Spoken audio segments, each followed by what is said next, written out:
요한이 전한 거룩한 복음입니다. 주님 영광 받으소서.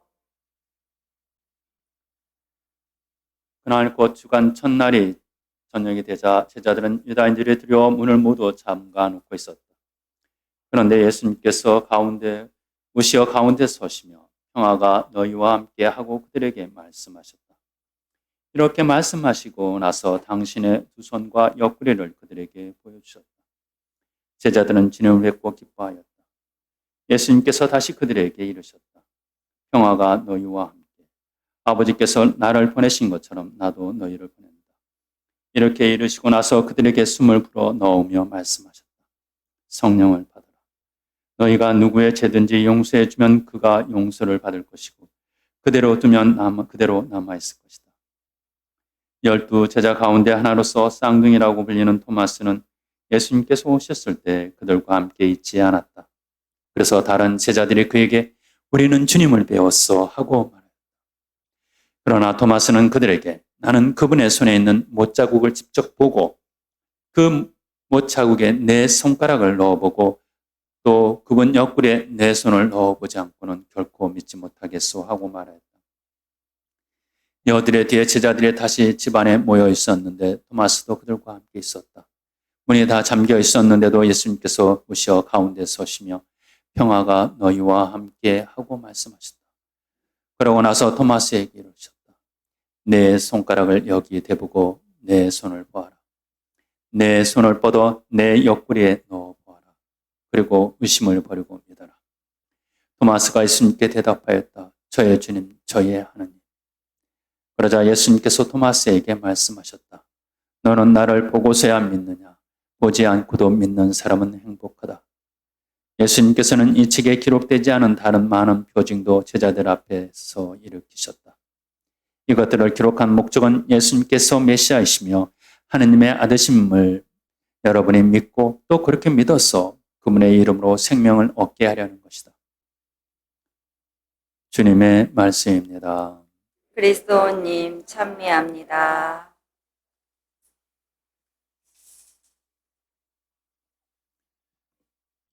신앙인면 누구나 한 번쯤은 생각해 보는 것 중에 하나가 꿈에라도 예수님께서 나타나셔서 성모님께서라도 나타나셔서 나에게 위로해 주신다든지 똑바로 살아라 말씀하시고 나면 그냥 회개할 것 같아요.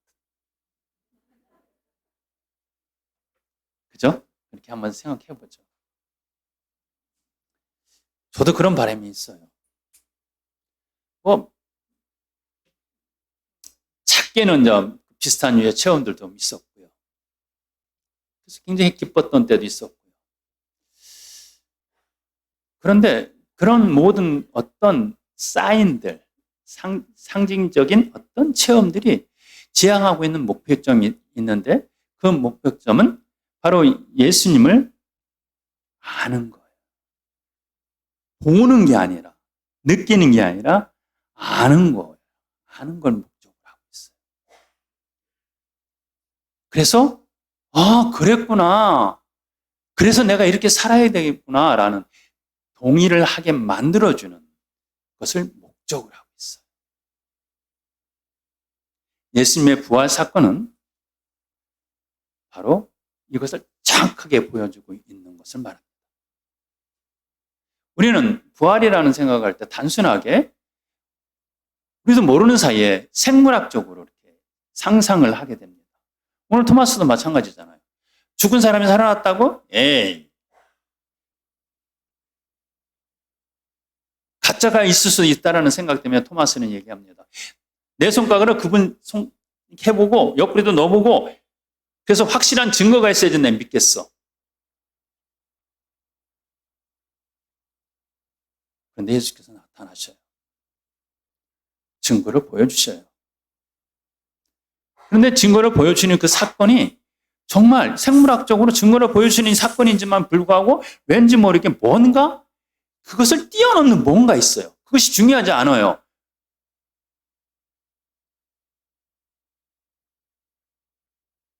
우리 질량불문의 법칙에 과학적으로 문을 단단히 걸어 잠그고 있었어요, 제자들이.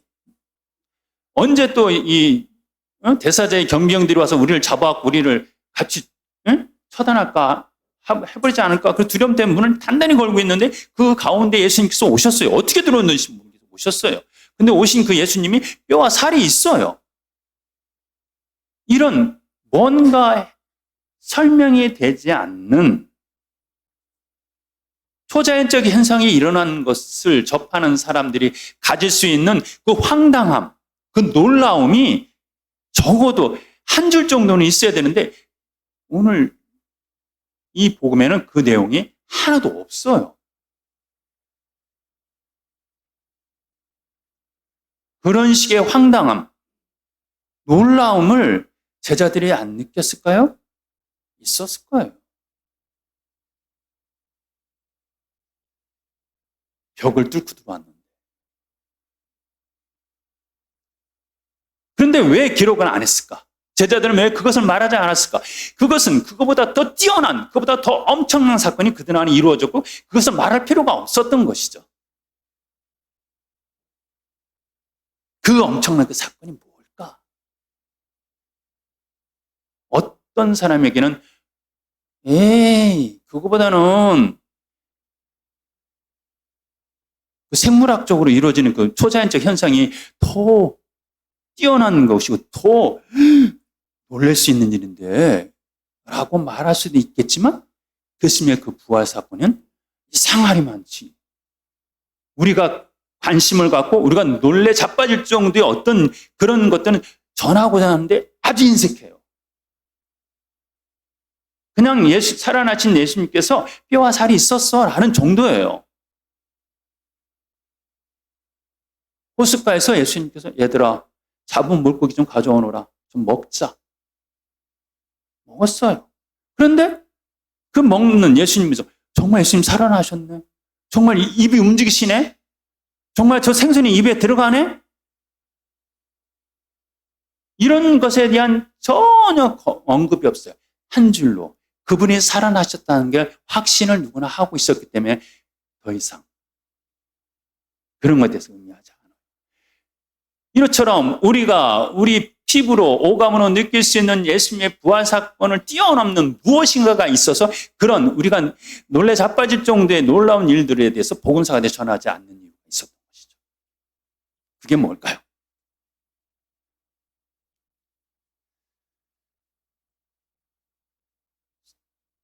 저는 저 개인적으로 꼭 이 부활 팔부 이 대축일 때 꼭 지저스 크라이스트 슈퍼스타를 꼭 들춰내서 봐요. 이거 얘기 자주 해야 하고 좀 그런데. 근데 보면 이번에는 한 2, 3년 만에 본 것 같아요. 저장해 놓은 걸 2, 3년 만에 좀 본 것 같은데 우리 아가씨들도 좀 봤으면 좋겠는데 언제 기회 있으면 좀 봤으면 좋겠는데 여기서 틀었다가는 또 그냥 방송 불가 뭐 이렇게 돼갖고 이거 안 하면 되죠. 생방송 중계를 안 하면 되죠. 아무튼 한 2시간짜리라 좀 그렇습니다. 근데 우리 아가씨들도 한번 보세요. 예? 근데 아가씨들 뭐 뮤지컬 하나 보라고 그러니까 내 나이에 무슨 뮤지컬이야 이렇게 얘기하면 안 돼요. 그 작품이 언제 나왔냐면 1973년도에 나왔어. 우리 아가씨들 한참 막 이렇게 할 때 그때 나온 거예요. 에? 이상한 데 가갖고 나이트클럽 같은 데 가서 흔들고 그럴 때 나온 거예요. 그 당시 히트 친 거예요. 그러니까 아가씨들 세대 지금의 80대는 70, 예? 70, 80, 예? 그 중간에 그때 한참 히트 친 뮤지컬이에요. 예? 그러니까 근데 지금 원래 저 오리지널 것을 제가 보라 리메이크 된 것은 아니라 좀 모르겠습니다만 봐요. 보면서 이번에는 늘 자주 그랬던 것이기도 합니다만 베드로 사도와 예수님의 부활이 베드로 사도와 유다 안에서 어떻게 드러났는가 하는 것을 비교하게 됐습니다. 묵상하게 되더라고요.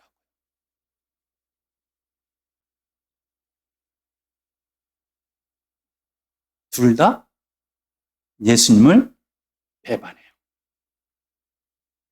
그리고 둘 다 배반할 거라고 예수님께서 제자들에게 이야기해요. 그런데 결과적으로 하나는 사살을 해요. 하나는 교회의 반석으로서 그 굳건함을 유지해요. 어떤 면에서 성공한 제자가 돼요. 그러나 유다는 실패한 제자. 똑같은 예수님의 죽음과 부활이 왜 이런 결과를 가져왔는가? 이건 우리 신앙생활에서도 똑같은 결과가 나올 수 있다는 거예요. 예수님께서 우리를 위해서 죽으셨다는데 그게 무슨 의미가 있어요? 당신 왜 죽으래? 당신께서 가진 힘으로 그래 세상 이거 지금 썩었어. 세상을 싹 고쳐야겠어. 세상을 새롭게 만들어야겠어. 천지개벽을 다시 한번 해야겠어. 노아 때의 물처럼 싹 쓸어버려갖고 새롭게 하느님께 충성하는 민족으로서 태어나게끔 이 세상을 천지개벽 시켜야겠어라고 하면 되는 걸 왜 굳이 말도 안 되는 방법 그걸 선택했고 당신이 죽어 고통을 왜 받아? 멍청한 거 아니야? 그러니까 그리스인들은 그것을 어리석다고 얘기했고 유다인들은 메시아가 죽었다고 해서 치욕스럽다고 표현해요. 그러나 사도 바울에게는 그것이 우리의 구원을 가져주는 그리스도의 십자가는 우리의 구원을 가져주는 길이라고 얘기해요. 이렇게 예수 그리스도가 우리를 위해서 죽으신 그 죽으심이 이렇게 극단적으로 달라지는 그것입니다. 그렇게 달라나. 그런데 예수님의 죽음 사건은 그것으로 끝이에요. 일단은 그 다음에 예수님께서 무엇을 어떻게 다 하진 않아요. 쭉 얘기하시고 나는 죽을 수밖에 없다는 얘기하시고 돌아가셔요.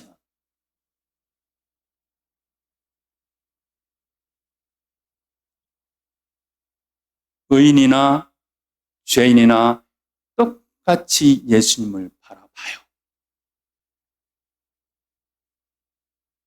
그런데 그 다음 부활 사건에서는 전혀 엉뚱한 그 죽음 넘어서 이루어지는 어떤 것에서 엄청난 것이 확 달라져요. 극단적으로 이렇게 달라져 버려요.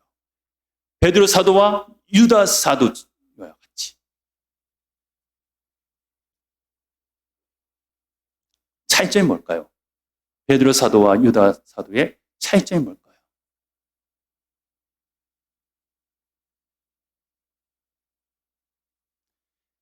굳이 성서적 표현으로 우리가 얘기한다면 하느님이 내 생애의 중심이냐 내가 내 생애의 중심이냐 이것을 사도 바울은 그리스도가 내 생애의 전부입니다라고 표현을 해요.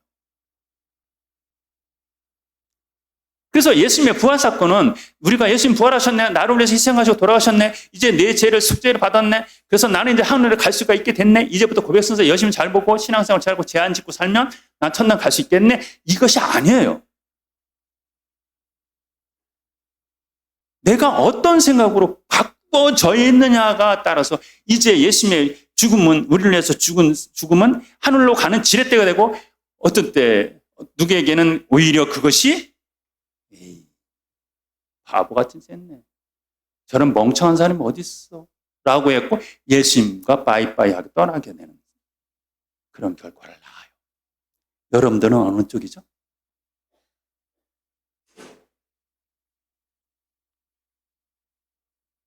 베드로 사도 쪽입니까? 아니면 유다 쪽입니까? 불행하게도 우리는 많은 사람들이 유다 쪽에 서 있어요. 안 그런가요? 여전히 우리는 세속의 가치들이 우리를 더 풍요롭게 만들고 우리를 더 가치롭게 만든다는 생각에 빠져 있어요. 예수님 도와주세요 하지만 그 도와주는 예수님보다도 내 능력이 더 중요하다고 생각해요. 세상을 살아가면서 우리는 세상의 가치들과 세상에 주는 여러 가지들이 예수 그리스도의 십자가와 비교할 때 전혀 비교가 안 되는 삶을 그대로 살아가요. 여전히 내 가족의 안녕이 더 중요하고 내 자식의 부귀영화가 더 중요한 것이 우리들이에요. 단순하게 베드로 사도와 유다의 차이점은 아주 단순했어요. 예수님의 죽음을 통해서 베드로 사도는 내가 죄인이구나라는 걸 깨달아요. 똑같이 배신을 했지만 내가 죄인이구나 하는 걸 깨달아요. 내가 정말 주님께 매달 수밖에 없구나. 내가 겸손하지 못했구나 라고 예수님께 매달려요. 유다는 어떻게 해요? 전통적인 성서 해석에서는 좀 다를 수 있어서 조심스럽게 제가 말씀드린다만 유다는 출신 성분이 독립군이었어요. 우리는 말하면. 그가 돈 때문에 예수님을 팔아넘겼을 거라고 생각하지는 않아요. 이 뮤지컬에서도 그런 이유를 보내요. 근데 좀 다르게 이제 표현을 하지만 유다는 다른 목적이 있었어요. 자기가 원하는 메시아 왕국을 갖고 싶었어요. 그 왕국을 만들어내고 싶었고 혹은 저 예수가 말하는 것이 허상 같았고 세상에서 원하는 자기가 만들고 싶었던 메시아 왕국, 자기가 믿고 있던 메시아 왕국을 예수님 안에서 실현해내고 싶었어요. 그래서 예수님께 의지하기보다도 예수님을 끌고 가려고 했어요. 예수님이 필요한, 나에겐 필요한 스폰서였어요. 그래서 이렇게 해석하는 사람들도 있어요. 예수님을 죽음으로 몰아가면 지렁이도 밟으면 꿈틀한다고 예수가 살기 위해서. 뮤지컬에서는 그런 노래를 이렇게 해요. 5만이나 되는 당신의 지지자들이 있는데 왜 그들을 물리칩니까?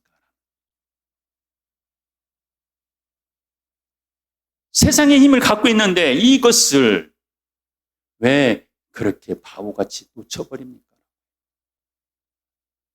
여전히 세상의 눈으로 바라보는 거예요. 여전히 세상의 가치들로 가득 차 있는 거예요. 똑같이 베드로 사도도 그랬어요. 하나님 나라가 서면 저는 왼편에, 내 동생은 나는 오른편에, 내 동생은 왼편에 있게 해주세요 하고 부모님이 쑤십니다. 예수님 돌아가신다니까 무슨 쓸데없는 소리예요. 당신 죽으면 모든 것이 끝장나버리고 허당되는데 나는 황이게? 죽으면 안 돼요. 싸워서 이기고 만들어내야지. 이것이 베드로 사도의 생각이었던 거예요. 이 생각은 고급스럽게는 유다 안에서는 민족주의적 발전과 메시아 왕국의 신학적인 생각으로 표현될 수 있지만 베드로 사도는 단순하게 세상의 부귀영화적으로 예수님 왕국을 찾아요. 둘 다 이렇게 찾아가요. 둘 다 세속의 영예에 있어요. 그런데 더 고창한 생각을 갖고 있던 어떤 면에서는 세속의 가치를 더 추구했던 베드로 사도는 유다 사도가 더 똑똑했고 더 의식적인 사람이 있고 의식화된 사람이었겠죠. 그런데 예수님 부활, 죽음 사건으로 그 똑똑하던 예수님 죽어나니까 자기의 모든 것이 세상의 가치들, 이것은 내 거야. 내가 이걸 통해서 나는 무언가 이뤄낼 거야 라는 그 강력한 의지와 열정이 있던 사람이 그것이 없어지니까 나는 이제 세상 끝이네. 내가 만들려고 했던 것이 없어졌네. 이제 아무것도 없네. 그러고 스스로 목숨을 끊어요. 그에게는 정말 아무것도 없었어요. 왜? 애초부터 그에게는 하느님은 없었어요. 내가 있었지. 그러니 죽어나간 그 자리에 하느님이 보이지 않았던 거죠. 아무것도 없었던 거예요. 모든 것이 끝장난 거예요. 그러니까 어떻게 할 수가 없었던 거죠. 그런데다 자기는 배신의 오명까지도 시작할까지 갖고 있어야 되는 상황. 부끄럽고. 그런데 예수님의 죽음 다음에 내가 배신했는데 나를 위해서 돌아가셨다는 사실을 깨닫게 됩니다.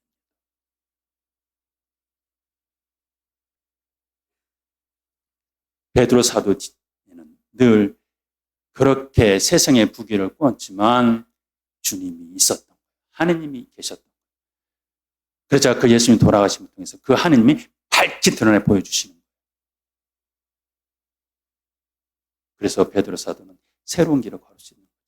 우리는 어느 쪽인가요? 어느 쪽을 선택할 것이가 돼서 우리는 베드로 사도의 삶을 갈 수도 있고 유다 사도의 삶을 갈 수도 있어요. 이것을 복음 사가들은 아주 중요했기 때문에 이것을 계속해서 우리에게 얘기를 하는 겁니다. 부활 사건을 믿어야 됩니다. 예수님의 죽음으로 모든 것이 끝장난 것이 아니라 그 죽음으로 말미암아 새로운 세상이 열렸다는 사실을 제발 받아들이셔야 됩니다.